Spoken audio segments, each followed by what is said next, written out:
Fala pessoal, mais um vídeo aqui no canal. Vamos estar falando hoje sobre os áudios vazados do pastor Silas Malafaia, onde ele fala muitos palavrões. O vídeo não tem vínculo político, mas sim sobre um líder religioso falando palavrões assim como ele falou, né?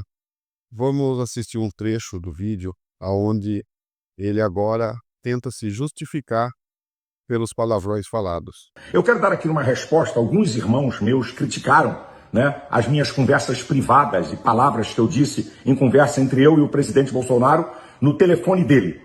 E eu quero dar uma resposta e vou começar aqui com palavras de nosso Senhor e Salvador Jesus Cristo. Vou começar com isso. Mateus capítulo 7, do versículo 1 ao versículo 5. Não julgueis para que não sejais julgados, porque com o juízo com que julgardes, sereis julgados. E com a medida que tiverdes medido, vos hão de medir a vós. Agora presta atenção a isso aqui. Por que reparas tu no cisco que está no olho do teu irmão, uma pequena partícula, e não vês a trave, um grande obstáculo que está no teu olho? Ou como dirás a teu irmão, deixa-me tirar o cisco do teu olho, estando uma trave no teu? Hipócritas! Tira primeiro a trave do teu olho, e então cuidarás em tirar o cisco do olho do teu irmão. Malafaia tenta blindar sua conduta apelando para Mateus 7, como se Jesus proibisse qualquer tipo de julgamento. Mas o texto lido no contexto condena a hipocrisia no julgamento, não o discernimento santo. A própria Escritura ordena que a igreja exerça o juízo. Portanto, usar Mateus 7 para escapar da responsabilidade é distorção, e a igreja deve sim corrigir líderes que pecam. E eu quero aproveitar e dizer o que Jesus falou em João 8:7. Quem não tem pecado, atire a primeira pedra. Quem é aí que nunca falou uma palavra indevida ou um palavrão? Ou pensou só em você pensar, não precisa falar não, você está pecando. Quem?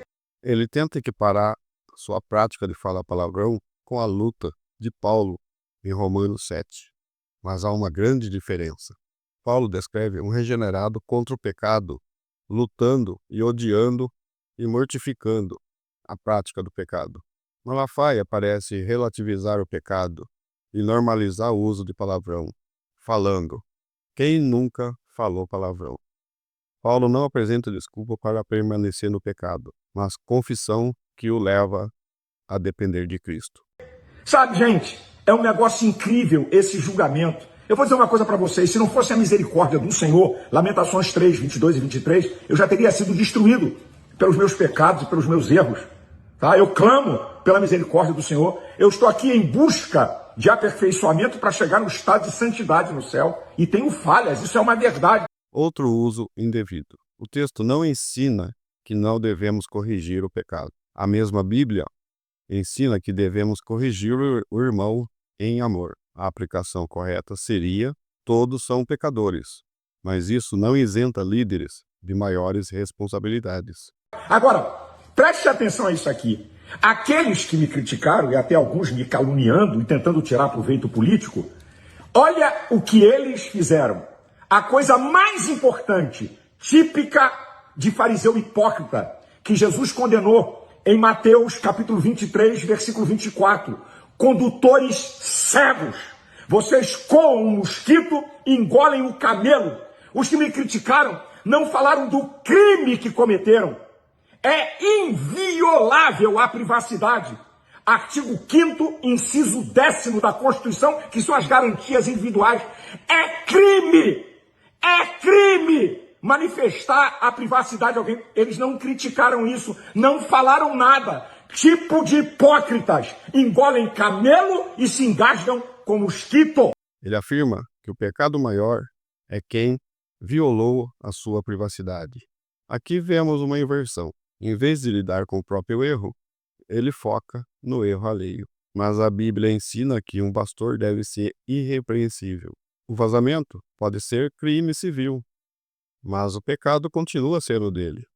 Não há compensação moral que o justifique.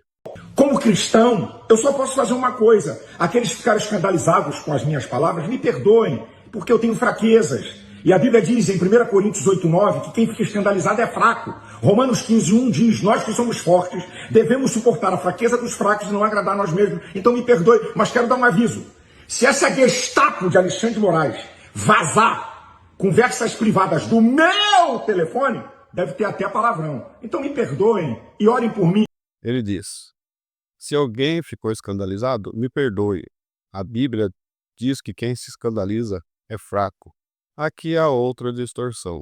Em 1 Coríntios 8:10, Paulo fala em não escandalizar os fracos. E isso é cuidar da consciência alheia. Malafaia inverte e fala que quem se escandaliza com o pecado dele é fraco, como se a culpa fosse deles.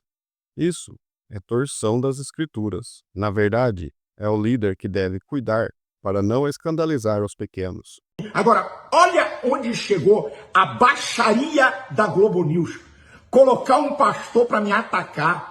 Que jornalismo bandido! A imprensa oficial de Alexandre de Moraes. Que vergonha! E o próprio pastor que me ataca tentando tirar proveito político, vazaram o áudio dele falando a mesma coisa que eu falei. Mas eu quero dizer o seguinte, quem me calunia, me difama, até por paixão política, sabe? Eu quero dizer uma coisa, está todo mundo perdoado. Porque Jesus falou em Mateus 6:14-15, se eu não perdoar as ofensas de quem me ofende, Deus não pode perdoar as minhas ofensas. Então, está tudo perdoado. Ele mistura o seu pecado com pautas políticas. Isso é típico de retórica populista. O que a Bíblia quer não é a autopromoção política, mas o arrependimento sincero.